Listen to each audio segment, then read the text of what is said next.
ప్రభుకు స్తోత్రం. మన ప్రభు ప్రియ రక్షకుడైన యేసుక్రీస్తు నామంలో ఈ యొక్క వాక్యాన్ని వింటున్న ప్రియ సహోదరులందరికీ ప్రేమపూర్వకంగా వందనాలు తెలియజేస్తున్నాను. ప్రతిరోజు యూట్యూబ్ ద్వారా వర్తమానాన్ని అందించడానికి ప్రభు నాకు ఇచ్చిన ఈ కృపకై ప్రభు స్తుతిస్తున్నాను.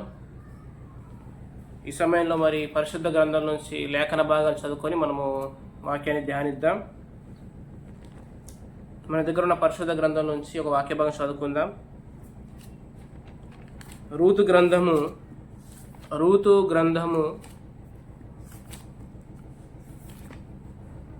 2వ అధ్యాయము 20వ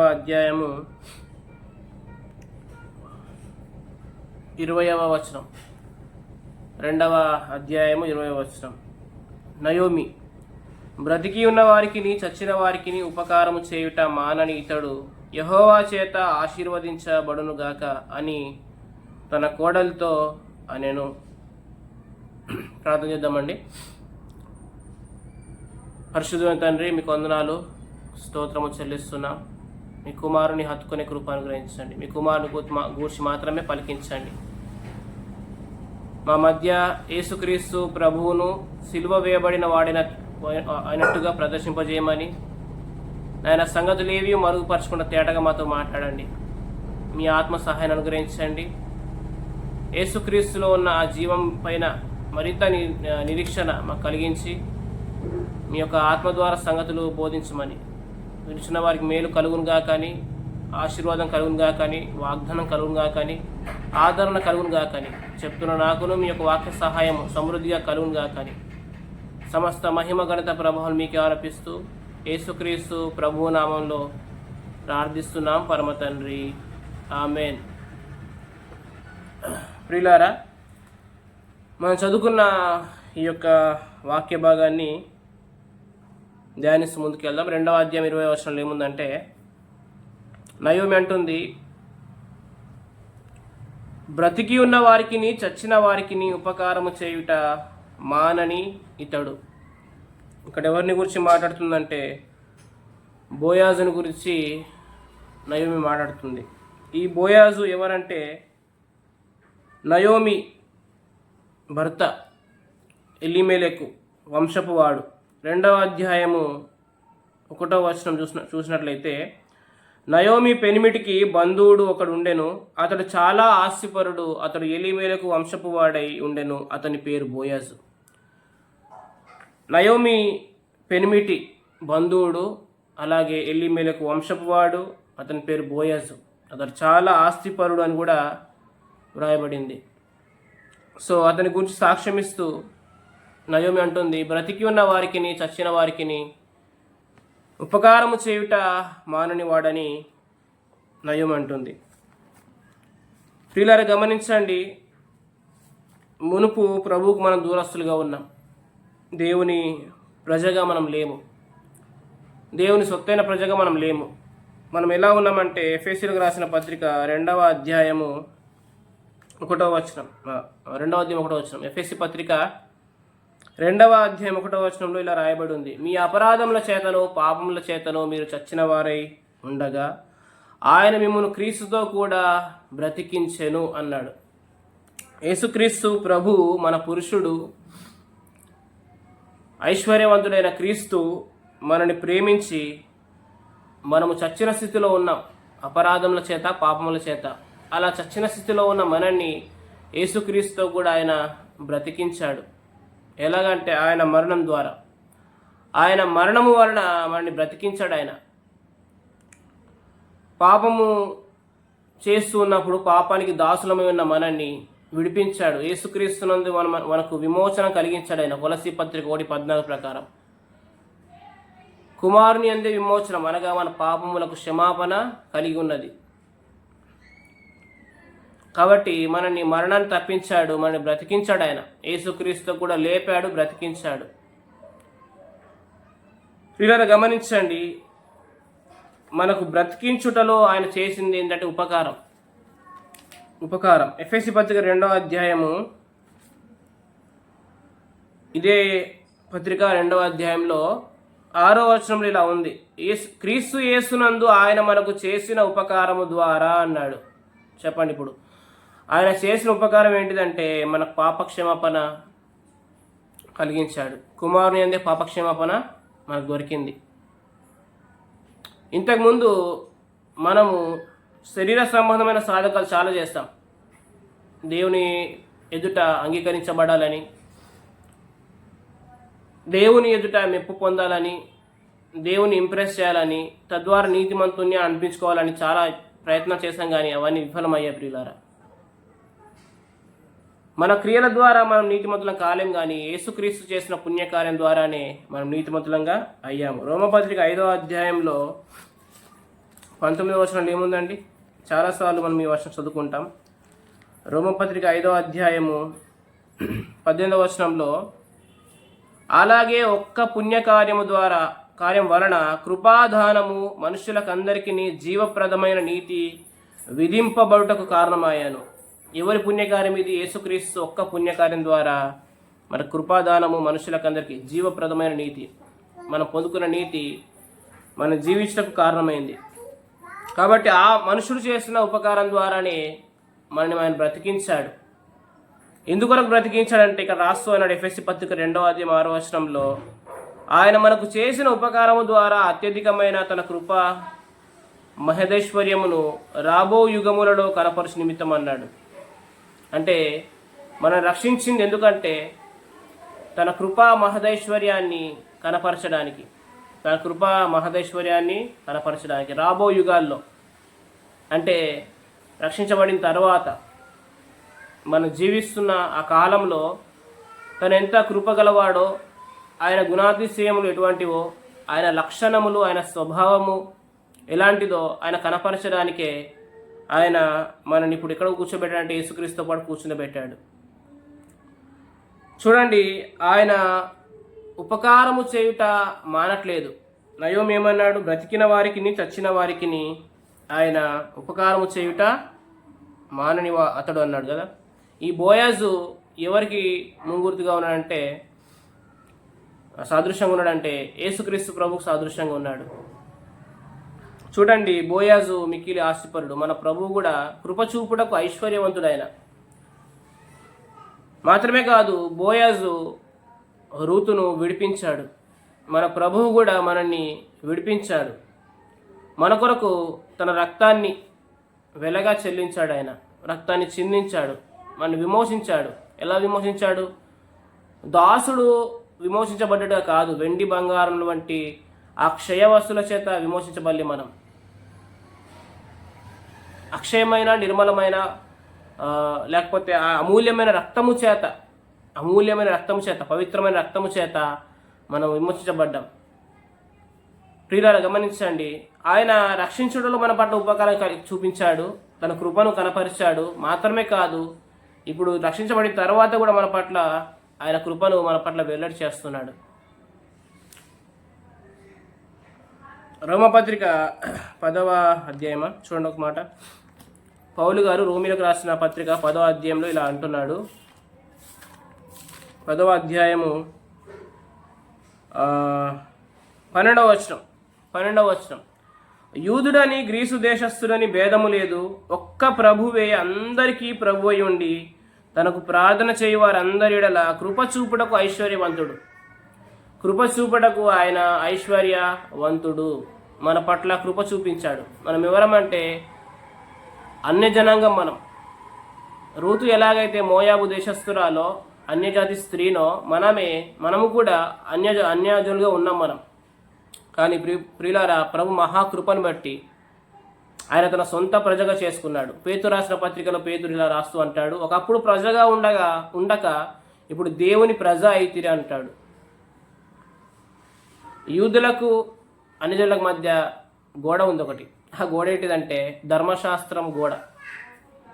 ధర్మశాస్త్రం అనే గోడ ఉంది. ఆ ధర్మశాస్త్రం అనే గోడ ఏం చేసిందంటే మనల్ని ప్రభువుకు దూరస్తులుగా చేసింది. చూడండి, గలతీలకు రాసిన పత్రికలో, ఎఫ్ఎస్సీలో రాసిన పత్రిక, క్షమించండి, ఎఫ్ఎస్సీ పత్రికలో చూడండి రెండవ అధ్యాయము 12వ వచనం. ఆ కాలమందు ఇశ్రాయేలుతో సహపౌరులు కాక పరదేశులను, వాగ్దాన నిబంధన లేని పరజనులను, నిరీక్షణ లేని వారును, లోకమందు దేవుడు లేని వారిని ఉన్నారు. అంటే సహపౌరులం కాదు, మన పౌరులం కాదు. రెండవదిగా మనం పరదేశులుగా ఉన్నాం, ఆయన దేశస్థులం కాదు. మనం వాగ్దాన నిబంధనలు లేవు. మనతో ప్రభు ఏ వాగ్దానం చేయలేదు, మనతో ఏ నిబంధన కూడా చేయలేదు ఆ కాలమందు, ప్రభువుని విశ్వసించక ముందు. తర్వాత క్రీస్తుకు దూరస్తులుగా ఉన్నాం మనం. కానీ ఇప్పుడు యేసుక్రీస్తు ద్వారా మనం సమీపస్తులం అయ్యాం, ఆయన ప్రజలుగా చేయబడ్డాం. మనకు వాగ్దానాలు ఇచ్చాడు, అనేకమైన వాగ్దానాలు ఇచ్చాడు యేసుక్రీస్తునందు. మనకు అమూల్యములను అత్యధికములైన వాగ్దానాలు ఉన్నాయి. అవన్నీ కూడా యేసుక్రీస్తునందు ఆమెన్ అన్నట్టుగానే ఉన్నాయి, అవును అన్నట్టుగానే ఉన్నాయి అవి క్రీస్తునందు. ప్రియులారా, ఆయన మనని సమీపస్తుగా చేసుకున్నాడు, మన పట్ల ఉపకారం చూపించాడు. ఆయన ఆ గ్రేస్ని చూపించాడు మన పట్ల. ఆయన అన్యజనులమైన మన పట్ల ఆయన చూపించాడు. యూదులకు అన్యులకు మధ్య ఉన్న గోడని పడగొట్టాడు ఆయన. ఇక్కడ నువ్వు చూడండి మాట 14వ వచనం. తన శరీరమందు కొట్టివేట చేత, దేన్ని ధర్మశాస్త్రం కొట్టివేట చేత మధ్య గోడను పడగొట్టి ఆ ఉభయులను ఏకము చేశాను. మధ్య గోడను పడగొట్టాడు ఆయన. ఎందుకు పడగొట్టాడంటే మనల్ని కూడా తన సొత్తుగా చేసుకోవడానికి. చూడండి, హెబ్రీ పత్రిక 2:9 వచనం ప్రకారం ఆయన మనుషులందరి కొరకు మరణాన్ని రుచి చూశాడు. ఆయన మనుషులందరి కొరకు ప్రాణం పెట్టాడు. ఆయన యేసుక్రీస్తు అందరికీ ప్రభు. జగత్తు పునాది వేయబడక ముందున్న ఆయన సంకల్పంలో మనుషులందరి కోసం ఆయన ప్రాణం పెట్టాడు. ఆయన కేవలం యూదుల కొరకు మాత్రమే రాలేదు ఆయన. ఈ యూదులు అన్యజనులమైన మనల్ని ఎలా చూస్తున్నారంటే, ధర్మశాస్త్రం ఎరుగని ఈ జనులు శాపగ్రస్తులు అని అంటున్నారు వాళ్ళు. యోహాను సువార్త 7వ అధ్యాయంలో ఒక మాట చదువుకుందాం. యోహాను సువార్త 7వ అధ్యాయంలో 49వ వచనం అనుకుంటా, చూడండి. 49వ వచనం. అయితే ధర్మశాస్త్రం ఎరుగని ఈ జన సమూహము శాపగ్రస్తమైందని ఎరుగుదుము. ధర్మశాస్త్రము ఎరుగని జన సమూహము అంటే మనమే. యూదులకు మాత్రమే ధర్మశాస్త్రం ఉంది, అన్యజనులకు ధర్మశాస్త్రం లేదు. అర్థమవుతుంది ప్రియులారా? రాహాబు కూడా అన్యజాతి స్త్రీనే, కానీ యేసుక్రీస్తు వంశావళిలో వచ్చింది. ఈ విధంగా ప్రభు అన్యజనుల పట్ల తన యొక్క సంకల్పాన్ని ముందు నుంచే కలిగి ఉన్నాడు. ఈ కాలమందు, ఈ యుగముల సమాప్తి అందు యేసుక్రీస్తు ఈ లోకానికి వచ్చి ధర్మశాస్త్రాన్ని తన శరీరం మందు కొట్టివేట చేత ఈ ఉభయుల మధ్య ఉన్న గోడని పడగొట్టాడు. ఆయన మన పట్ల ఉపకారం చూపించి మనని తన ప్రజలుగా చేసుకున్నాడు, సహపౌరులుగా చేసుకున్నాడు. ఆయన మనతో నిబంధన చేశాడు, కొత్త నిబంధన. ఏమన్నాడంటే, ఇక మీ పాపములను ఏమాత్రంలో ఎన్నటిని జ్ఞాపకం చేసుకుని అన్నాడు ఆయన. ఆయన మన దోషముల విషయమై దయగలిగి మీ పాపములను ఇక ఎన్నడూ జ్ఞాపకం చేసుకోవాలని చెప్పాడు ఆయన. హెబ్రీ పత్రిక 8వ అధ్యాయంలో ఈ మాటను చూడండి ఒకసారి. హెబ్రీ పత్రిక 8వ అధ్యాయము 12వ వచనం. హెబ్రీ పత్రిక 8వ అధ్యాయం 12వ వచనంలో ఇలా అంటాడు, నేను వారి దోషముల విషయమై దయగలిగి వారి పాపములను ఇకను ఎన్నడూ జ్ఞాపకం చేసుకోవాలని చెప్పాడు. కింద అంటున్నాడు, ఆయన కొత్త నిబంధన మనతో చేశాడు. ఆయన 9వ వచనంలో కూడా అన్నాడు, నేను కొత్త నిబంధన చేదును. ఆయన రక్తం ద్వారా మనతో కొత్త నిబంధన చేశాడు. ఆయన సొత్తైన ప్రజలు మనం చేశాడు. మాత్రమే కాదు, ఇప్పుడు కూడా మన పట్ల ఆయన తన ఫేవర్ని చూపిస్తున్నాడు. ఆయన మరొకసారి మనము ఇంతకు చదువుకున్న రూతు గ్రంథంలోకి వెళ్దాం. మరొకసారి 3వ అధ్యాయము 20వ వచనం చదువుకుందాం. నయం ఏమంటుంది, బ్రతికి ఉన్న వారికి చచ్చిన వారికి ఉపకారము చేయుట మానని ఇతడు. పాపం చేత చచ్చిన స్థితిలో ఉన్న మనల్ని బ్రతికించాడు. మాత్రమే కాదు, ప్రస్తుతం కూడా మనల్ని బ్రతికించాలని ఆశపడుతున్నాడు ఆయన. అంటే ఏంటిది? మనుషుడు రొట్టె వల్ల మాత్రం కాదు, కానీ దేవుని నోటి నుండి వచ్చి ప్రతి మాట వల్ల బ్రతుకుతాడు. అంటే తన మాట, తన స్వరము, తన సంగతులు మనకు తెలియజేస్తూ ఆయన మనం బ్రతికిస్తాడు. ప్రియులారా, అర్థమవుతుందా అండి? మనం ఏ పాడి వారం, ఎంతటి వారం? మనల్ని ప్రేమించి ఆయన తాను తెలియజేసుకుంటున్నాడు, తన ప్రేమను వెల్లడిపరుస్తున్నాడు మన పట్ల. ఎలా అంటే తన వాక్యం ఇచ్చి. యేసుప్రభు అంటాడు యోహాను సువార్త 17వ అధ్యాయంలో, వారికి నీ వాక్యం ఇచ్చిస్తున్నాను. ఆయన వాక్యము జీవము గలది, జీవవాక్యము.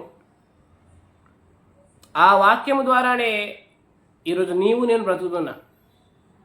వాక్యము లేకపోతే ఈ శరీర సంబంధమైన ఆహారం మనకు ఏమాత్రం ప్రయోజనకరం కాదు ప్రియులారా. ఆయన వాక్యమే మనల్ని బ్రతికిస్తుంది.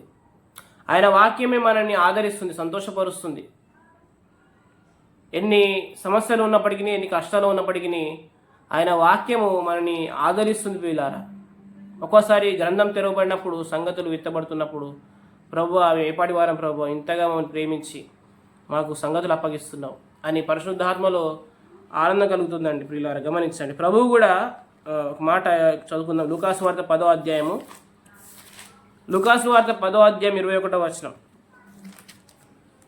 వచనం. ఆ గడియలోనే యేసు పరిశుద్ధాత్మయందు బహుగా ఆనందించి, తండ్రి, ఆకాశమునకును భూమికి నీ ప్రభువా, నీవు జ్ఞానులకు వివేకులకును ఈ సంగతులను మరుగు చేసి పసి బాలురకు బయలుపరిచినావని నిన్ను స్తుతించున్నాను. అంటే మనం ఏ పాటి వారం అసలు? లోకంలో చాలామంది జ్ఞానులు లేరా? మేధావులు లేరా? మహానుభావులు లేరా? కొన్ని వేల పుస్తకాలు చదివిన జ్ఞాన పండితులు లేరా? ఉన్నారు కదా. అటువంటి వారిని ఆయన పక్కన పెట్టి పసి బాలరమైన మనల్ని కేవలం ఆయన విశ్వాసం ఉంచడం ద్వారానే మన ఆయన పోషిస్తున్నాడు. ఎలాగంటే సంగతులు అప్పగించడం ద్వారా. సంగతులు అప్పగించబడుతున్నప్పుడు అసలు ఆ ఆనందము చాలా గ్రేట్గా ఉంటుంది. చాలా అసలు పరిశుద్ధాత్మలు మనం గంతులు వేస్తాం, మనం కేకలేస్తాం, ప్రభువా మీకు స్తోత్రం, హల్లెలూయా అంటూ మనం స్తుతిస్తాం ఆయన్ని. ప్రియులారా, అది ఆయన ఉపకారం చూపిస్తూ ఉన్నాడు ఇప్పుడు కూడా. బ్రతికి ఉన్న వారికి, చచ్చిన వారికి. యోహాను సువార్త 14వ అధ్యాయం 19వ వచనంలో ఏముందంటే, ఆయన జీవించున్నాడు కాబట్టి మీరును, నేను జీవించున్నాడు కాబట్టి మీరును జీవింతురు అంటాడు ఆయన. ఆయన పరలోకంలో ఎందుకు చూపిస్తున్నాడు? ఎందుకు జీవిస్తున్నాడు ఆయన? మన పట్ల ఆయన మర్సీ, ఆయన గ్రేస్ని కనపరుస్తున్నాడు. ఇదిగో ఇంతగా నీకోసం ప్రాణం పెట్టాను, ఇప్పుడు నా మాట ఆ మాట చేసి నేను బ్రతికిస్తున్నాను. పేతురు ఏమన్నాడు? మహాదివ్య మహిమ నుండి వచ్చిన స్వరం అన్నాడు. ఇప్పుడు కూడా ఆయన మహాదివ్య మహిమ నుండి ఆ పరలోకం నుంచి ఆ సంగతులు మనకు తెలియజేస్తున్నాడు. ఆయన మన పట్ల ఫేవర్ని చూపిస్తున్నాడు, కృప చూపిస్తున్నాడు. కృప చూపుటకు ఐశ్వర్యవంతుడు ఆయన. మనం ఎంతటి వారం అన్యజాతి స్త్రీగా ఉన్న మనల్ని ఆయన కటాక్షించాడు. బోయాజు రూత్తో అంటాడు, యెహోవా రెక్కల కింద సురక్షితంగా ఉండునట్టు నువ్వు వచ్చావంటాడు ఆయన. మళ్ళొక మాట అంటాడు, నువ్వు యెహోవా చేత దీవెన నొందిన దానవు అంటాడు. ఎస్, నిజమే అది. ఆయన కటాక్షం గల రెక్కల కిందకి వచ్చాం మనం ఆశీర్వదించబడిన ప్రజలను. ఇప్పుడు తన సొంత ప్రజలైన ఇశ్రాయేలు ప్రజల్ని ఆయన పక్కన పెట్టాడు. అన్యజనుల ప్రవేశం సంపూర్తి అయ్యే వరకు ఇశ్రాయేలు ప్రజలు కొంతవరకు కఠిన మనసు కలిగింది. వారు దేవుని నీతికి లోబడలేదు. వాళ్ళు దేవుని మాటను తృణీకరించి పక్కన పెట్టారు. వారు విరిన వారితో కలిసి ఉండలేదు వాళ్ళు. ఇప్పుడు దేవుడు అన్యజనమైన మనకు ద్వారం తెలిసాడు. మనకు ఎలాంటి మనతో అబ్రాము మన చెందినవాడు కాదు. ఇస్సాకు, యాకోబులు వీళ్ళ వంశాలు మనం వచ్చామా? శరీరరీతిగా రాలే కదా. మన అబ్రాహాంతో ఇప్పుడు అబ్రాహాం సంతానంగా ఎంచబడుతుంది. ఇప్పుడు మనం విశ్వాస సంబంధంగా మనకు వాగ్దాన నిబంధనలు ఇచ్చాడు ఆయన. మనకు వాక్యం ఇచ్చి మనం పోషిస్తున్నాడు. సంఘాన్ని ఆయన పోషిస్తున్నాడు, సంరక్షిస్తున్నాడు. మన పట్ల ఆ ఫేవర్ని చూపిస్తూ ఉన్నాడు. ప్రియులారా, గమనించండి. కేవలము ఆయన జగత్తు పునాది వేయబడక ముందే ఉన్న సంకల్పంలో భాగంగా నిన్ను నన్ను ఎరిగాడు ఆయన. ఒక మాట మనం చదువుకుందాం పరిశుద్ధ గ్రంథంలో నుంచి.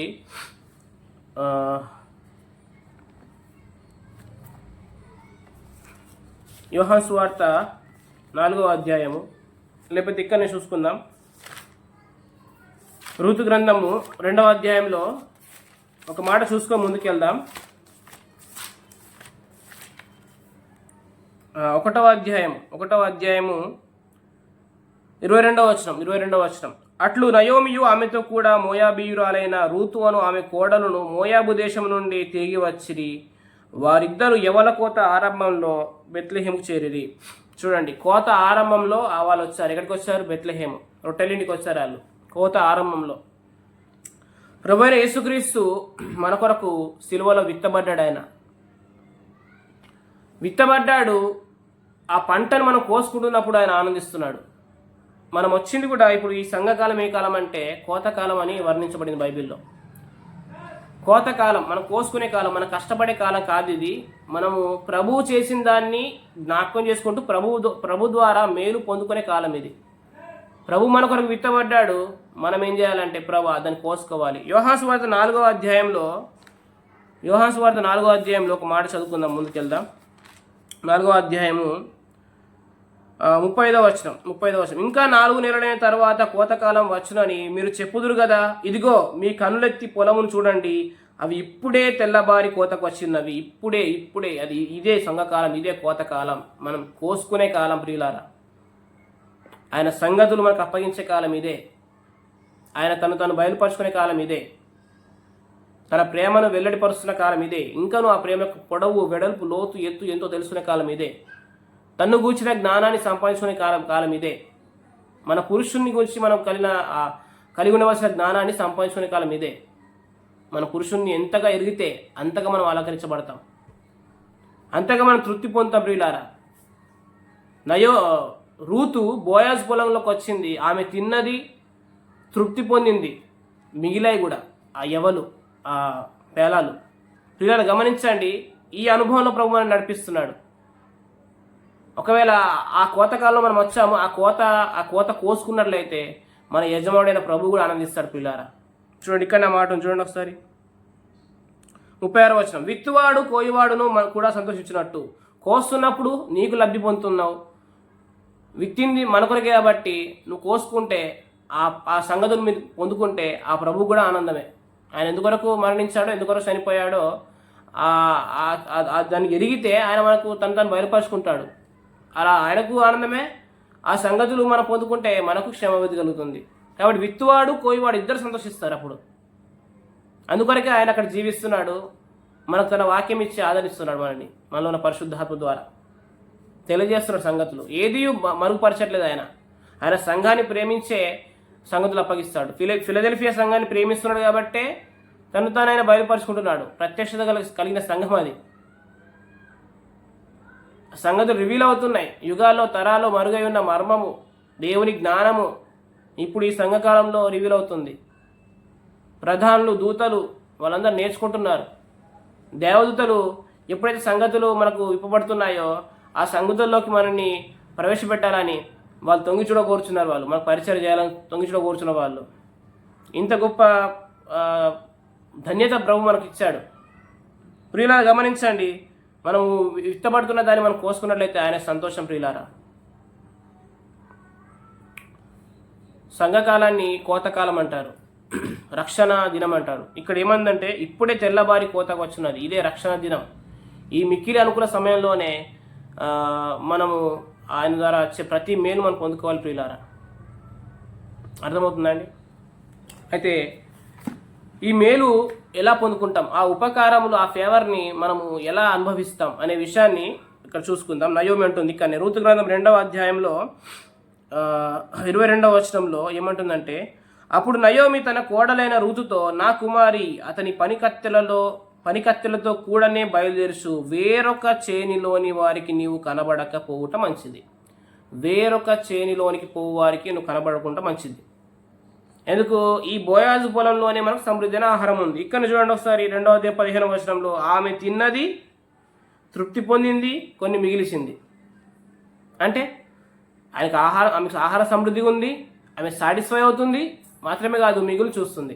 యోహాను సువార్త 6వ అధ్యాయంలో కూడా యేసుక్రీస్తు ప్రభు పచ్చిక ఉన్న చోట కూర్చోబెట్టినప్పుడు వారు తిన్నారు, తృప్తి పొందారు, ఏమీ నష్టం లేదు. అక్కడ నష్టపడకుండా వారు మిగిలిన గంపలు 12 ఎత్తారు వాళ్ళు.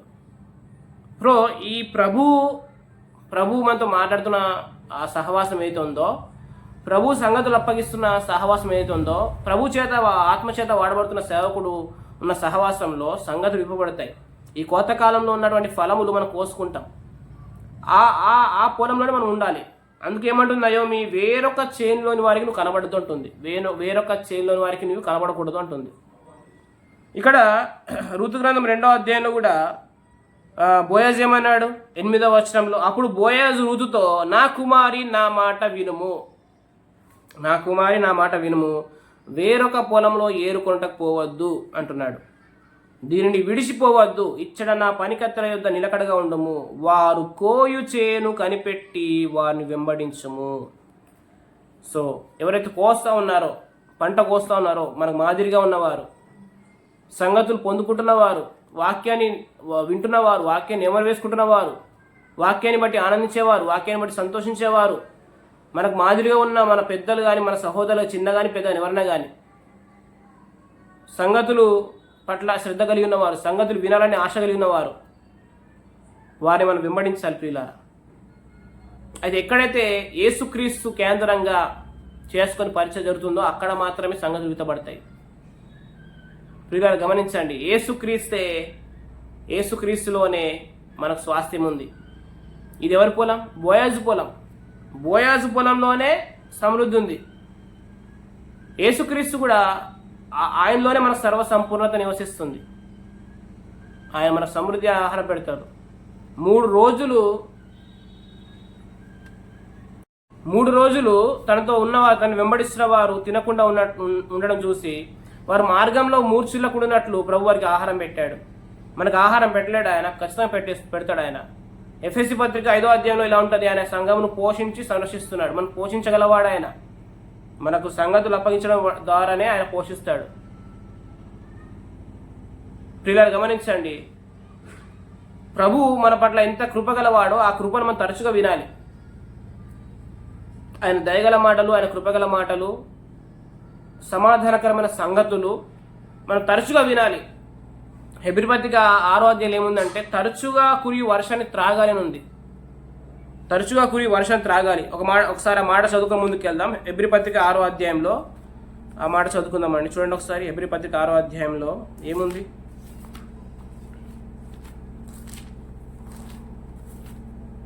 చూడండి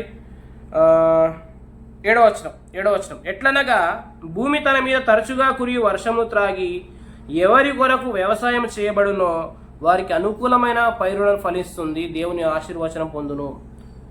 తరచుగా కురుస్తున్న కృపను మనం తాగాలి, వాక్యాన్ని వినాలి, సంగతులు పొందుకోవాలి, భద్రపరచుకోవాలి, నెమరు వేసుకోవాలి. ఆ కృపా వర్షాన్ని మనం ఎప్పుడూ మిస్ కావద్దు ప్రియులారా. మిస్ కాకుండా ఉంటే ఏమవుతుందంటే, సంగతులు పొందుకుంటే ఏమవుతుందంటే అనుకూలమైన పైరులు ఫలిస్తాం. మన మార్గాలు వర్ధిల్లుతాయి.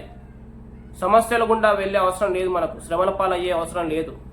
మన కొరకు ప్రభు శ్రమల పాలు అయ్యాడు. ఆయన మన గురించి ఆయన చింతిస్తున్నాడు. మన చింతలో వెళ్ళే అవసరం లేదు.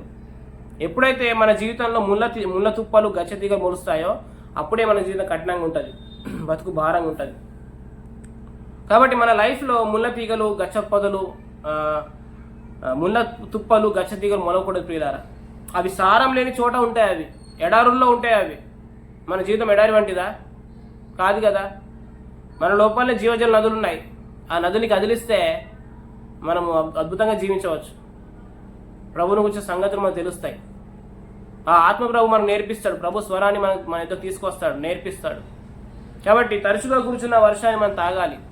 అంటే ఏంటి? ప్రతిరోజు ఉపకారం పొందుకోవాలి ఆయన ద్వారా.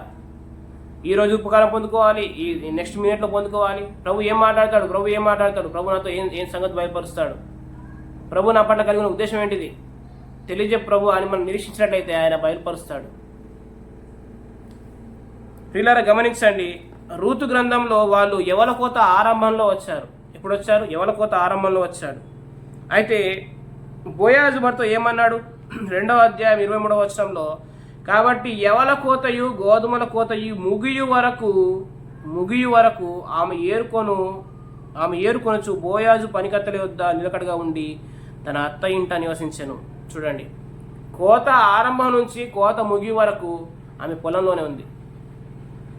అలా ఉంటే ఏం జరుగుతుంది అంటే బోయాజు అన్నాడు, యెహోవా నీకు సంపూర్ణమైన బహుమానము ఇచ్చును అన్నాడు 2వ అధ్యాయం 12వ వచనంలో. ఇప్పుడు నమ్మకమైన పరిచర్యలో, నమ్మకమైన సహవాసంలో ఉంటే సంగతులు వస్తే అవి మనకు ఉపకారం చేస్తాయి, మేలు చేస్తాయి. అవి ఉపకారమే సంగతులు రావడం. అప్పుడు ఆ ఉపకారాన్ని బట్టి, ఆ సంగతుల్ని బట్టి మనం ఆనందిస్తాం. మనం ప్రభు కొరకు ఇంకెక్కువ ప్రయాసపడగలుగుతాం. ప్రభు తన దూతలతో రాబోతున్నాడు. ప్రభు నందు నిద్రించిన వారితో కూడా రాబోతున్నాడు ఆయన. అప్పుడు ఆయన మన యందు ప్రశంసించబడడానికి రాబోతున్నాడు ఆయన. ప్రియులారా, మనకు సంపూర్ణ బహుమానం ఇవ్వడానికి రాబోతున్నాడు ఆయన. కాబట్టి కోతకాలం ప్రారంభంలో మనం వచ్చాం అంటే సంఘంలో చేర్చబడ్డాం. సంఘం ఎత్తబడే వరకు, సంఘం ప్రభువుని ఎదుర్కొనే వరకు మనము ఈ పొలంలో ఉండాలి. ఏ పొలంలో అంటే, ఏ పొలంలో అయితే యేసుక్రీస్తుని గురించి సంగతులు విత్తబడుతున్నాయో, ఏ పొలంలోనైతే విడిపించబడిన బోయాజు మాత్రం ప్రకటించబడుతున్నాడో. నయోమి ఏమంటే తెలుసా బోయాజు గురించి? చూడండి, 20వ వచనంలో ఒక మాట మనం చదువుకున్నాం కదా, బ్రతికిన వారికి చనిపోయిన వారికి ఆయన ఉపకారం చేయడం మాననివాడు కదా. ఇక్కడ ఏమన్నా ఇంకో మాట ఏమంది ఆమె 2వ వచనంలో, అక్కడ 20వ వచనంలో 2వ మాటగా, ఆ మనుష్యుడు మనకు సమీప బంధువుడు, అతడు మనల్ని విడిపించగల వారిలో ఒకడు. ఎస్, ప్రభు మనం విడిపించాడు, మనం విడిపించాడు. చూడండి, విడిపించాడు మాత్రమే కాదు, ఆయన సంపూర్ణమైన బహుమానం కూడా ఇవ్వబోతున్నాడు. ఈరోజు ప్రియులారా గమనించండి, ఆయన మన కొరకే మరణాన్ని గెలిచాడు. ఆయన మరణం ద్వారా అపవాదిని ఓడించాడు. ఆయన మనకు సంపూర్ణమైన బహుమానం ఇవ్వబోతున్నాడు. ప్రస్తుతం ఆయన సంగతులను అప్పగిస్తాడు, తను ఏంటో తను బయలుపరుచుకుంటాడు. ఆయన అపోస్తుల కార్యముల గ్రంథం 27వ అధ్యాయంలో పౌలు గారు ఓడలో ఉంటాడు. ఓడతో తనతో పాటు 250 మంది ఉంటారు. అక్కడ పౌలుతో గడిచిన రాత్రి దూత ఒక వర్తమానం చెప్తాడు. ఏం చెప్తాడంటే, ఓడలో ఉన్న వారికి ఏం కాదు అని చెప్తాడు. ఓడలో ఉన్న వారికి ఏం కాదు, మాత్రమే కాదు, వారందరూ కూడా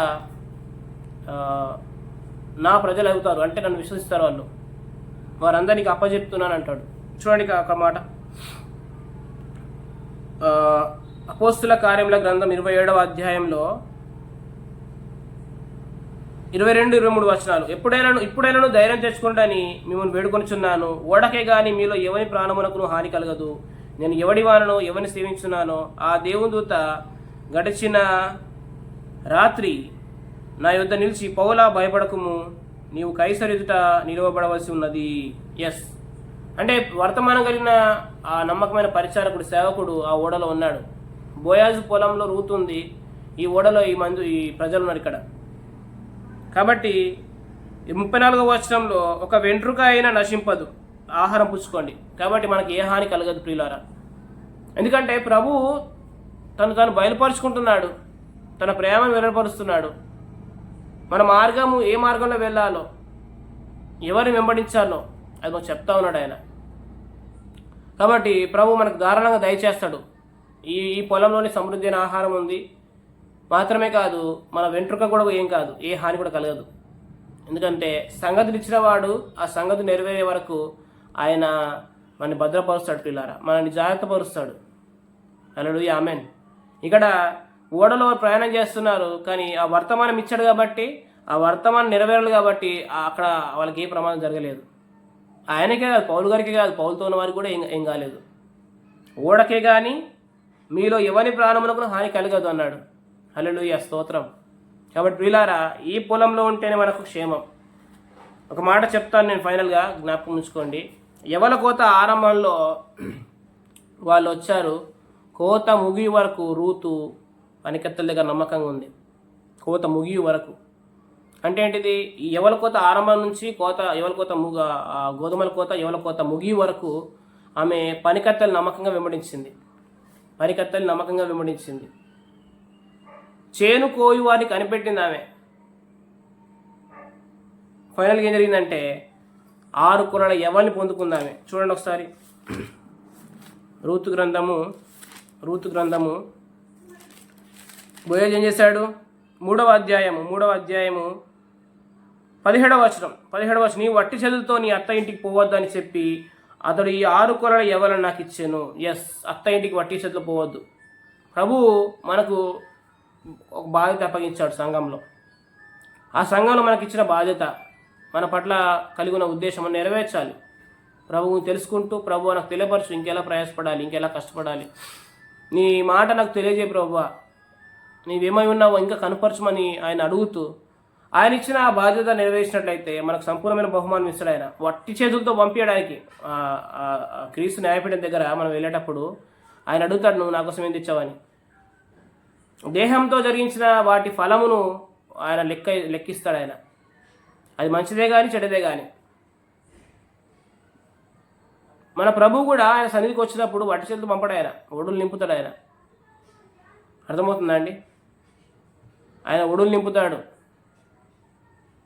ప్రభు రాబోతున్నాడు ఆ న్యాయపీఠం దగ్గర. మనల్ని ఆ నీతి ఫలంతో నిండుకున్న వారిగా మనం ఉండాలి ప్రియులారా. మనల్ని ఆయన ఆ విధంగా చూడాలని ఇష్టపడుతున్నాడు. ఆయన దానికి కావాల్సిన ఉపకారం, దానికి కావాల్సిన గ్రేస్ని సంఘం ద్వారా కనపరుస్తున్నాడు ఆయన. ఆ గ్రేస్ని పొందుకుంటలో మనం నిలకడగా ఉండాలి అంతే. ఒకవేళ ఆ కృపావశాన్ని మనం దాటిపోయామనుకోండి, మన జీవితంలో ముళ్ళ తీగలు, ముళ్ళ తుప్పలు, గచ్చ తీగలు ఉంటాయి. అనుకూల పైరు ఫలించలేము. అనుకున్న విషయాలు మన సక్సెస్ని చూడలేం ప్రియులారా. నయోమి అంటుంది, బ్రతికున్న వారికిని చచ్చిన వారికిని ఉపకారము చూపుట మానని వాడు మన ప్రభు. ఆయన కృప చూపుటకు ఐశ్వర్యవంతుడు. ఆయన సర్వకృపానిధకు ప్రభు. ఆయన కృపగల మాటలు అందిస్తున్నప్పుడు మనం ఈ లోకంలో స్వస్థ బుద్ధి, నీతితో, భక్తితో బతకవచ్చు. అనేకులకు ఆదర్శంగా జీవించవచ్చు. ఆయన గ్రేషియస్ వర్డ్స్ కోసం మనం ఎప్పుడు కూడా ఆటపడుతూ ఉండాలి. అపోస్తుల కార్యముల గ్రంథం 16వ అధ్యాయంలో లుదియా అనే స్త్రీ వాక్యాన్ని వినుచుండెను రాయబడింది. వేగిరపడుతూ రావాలి ప్రియులారా. ఉదయంలోనే ఆయన మనల్ని కృపతో నింపే విధంగా ఉదయంలోనే ఆయన సన్నిధికి మనం రావాలి. ఆయన వాక్యాన్ని వినాలి. ఆయన దర్శిస్తాడు. కాబట్టి ఈ పరిసరంలో మాత్రమే మనకు మేలు ఉంది ప్రియులారా. ఏ హాని లేదు. మాత్రమే కాదు, రూతు ఆ తర్వాత బోయాజు పొలానికి యజమానురాలు అయిపోయింది. ఇంత గొప్ప ధన్యత. అన్యజనమైన మనల్ని ఆయన తన జనులుగా చేసుకున్నాడు. ఇశ్రాయేల్తో, యూదులతో పాటు సహపౌరులు చేసుకున్న ఉభయుల్ని ఏకం చేశాడు యేసుక్రీస్తు రక్తం ద్వారా. వాళ్ళలాగా మనకు నిబంధన లేదు కదా, వాళ్ళలాగా మన దత్తపుత్రత్వం లేదు, మనకి వాళ్ళలాగా మన ధర్మశాస్త్రం లేదు. మనం శాపగ్రస్తులుగా ఉన్నాం. వాళ్ళు ఏమంటారంటే ధర్మశాస్త్రం ఎరుగని శాపగ్రస్తులు అంటారు. సమరయ స్త్రీ మంది యేసు ప్రభుని, నీవు యూదులవై ఉండి సమరయ స్త్రీ అని నన్ను దాహను నీళ్ళు అడుగుతున్నావు అంది. ఎస్, నిజమే. మరి యూదులు సమరయతో సాంగత్యం చేయరు, దాహం నీళ్ళు అడగారు, అసలు సమరయ మార్గంలో వెళ్ళరు. అంత చులకనగా చూసే సమాజం అన్నమాట సమరయులు, అన్యజనులు. ఈరోజు మనము అలాంటి స్థితిలో ఉన్నప్పటికీ ప్రభు నిన్ను నన్ను ప్రేమించి తన సొత్తైన ప్రజలు చేసుకున్నాడు. అర్థమవుతుందండి. తన కుడిపార్శ్వను కూర్చొని పెట్టుకున్నాడు. రాబో యుగాల్లో తన కృపా మహేశ్వరి కనపరిచి నిమిత్తం అన్నాడు. ఇప్పుడు కనపరుస్తున్నాడు, ఫేవర్ చూపిస్తున్నాడు, ఉపకారం చూపిస్తున్నాడు. ఉపకారం చూపడం మాననివాడు. అయితే మనం చేయాల్సిన పని ఏంటిదంటే ఈ పొలంలో ఉండాలి. ఏ పొలంలో అంటే యేసుక్రీస్తుని గూర్చి, ఆ బోయాజును గూర్చి తెలుసుకునే సంఘంలోని సహవాసంలో మనం కొనసాగాలి. ఆ సహవాసం కొనసాగితే ఆయన తను కనపరుచుకుంటాడు. మనకి ఎలాంటి అపాయాలు, హాని కలగదు ప్రియులారా. ఎందుకంటే మన పట్ల తరచుగా కురుస్తున్న వర్షాన్ని బట్టి మన జీవితంలో ఎక్కడ కూడా ముళ్ళ తుప్పలు, గచ్చితీగలు ఉండవు. అటు కృప మీ అందరికీ ప్రభు దయచేయను గాక. ఈ వాక్యాన్ని ప్రభు దీవించిన గాక. కళ్ళు మూసుకున్నట్లయితే ప్రార్థన చేసి మనం ముగించుకుందాం. మహాపరిశుద్ధుడైన మా తండ్రి, మీకు వందనాలు, స్తోత్రాలు చెల్లిస్తున్నాం. కోతకాల ప్రారంభం నుంచి కోతకాలం ముగి వరకు నీ కృప మా పట్ల చూపటం మానని వాడవు నాయన. వేరొక పొలంలో ఉన్న వారికి కనబడకుండా ఉంటే, మీ పనికత్తలేదా నమ్మకంగా ఉన్నట్లయితే నాయన, మీరు మాకు నాయన అపరిమితమైన కృపని మా పట్ల కనపరుస్తారు. మిమ్మల్ని మీరు బయలుపరుస్తారు. పరిశుద్ధ ఆత్మేంద్రుల ఆనందంతో మమ్మల్ని తృప్తిపరుస్తారు నాయన. వట్టి చేతుల్లో మమ్మల్ని పంపరు. యేసుక్రీస్తు న్యాయపీఠం దగ్గర నాయన సంపూర్ణమైన బహుమానం మాకుందని నిరీక్షణ పుట్టిస్తున్నారు. మీకు వందనాలు చెల్లిస్తున్నాం. వాక్యాన్ని విన్న ప్రియ సహోదరులందరినీ మీరు దీవించమని, ఆశీర్వదించమని, నాకు మీరు ఇచ్చిన వాక్శక్తిని బట్టి మీకు వందనాలు చెల్లిస్తూ, యేసుక్రీస్తు దినం వరకు ఈ పరిచయం కొనసాగింపజేయమని మీకు వందనాలు చెల్లిస్తూ, సమస్త మహిమ ఘనత ప్రభావములు యుగములకు పూర్వమును ఇప్పుడును ఎల్లప్పుడూ సదాకాలం మీకే కలుగును కాకని యేసుక్రీస్తు ప్రభు నామం పేట ప్రార్థన చేసి ఈ యొక్క వర్తమానాన్ని ముగిస్తున్నాను పరమ తండ్రి. ఆమేన్, ఆమేన్, ఆమేన్. మరొకసారి ప్రియులందరికీ వందనాలు తెలియజేస్తున్నాను. God bless you.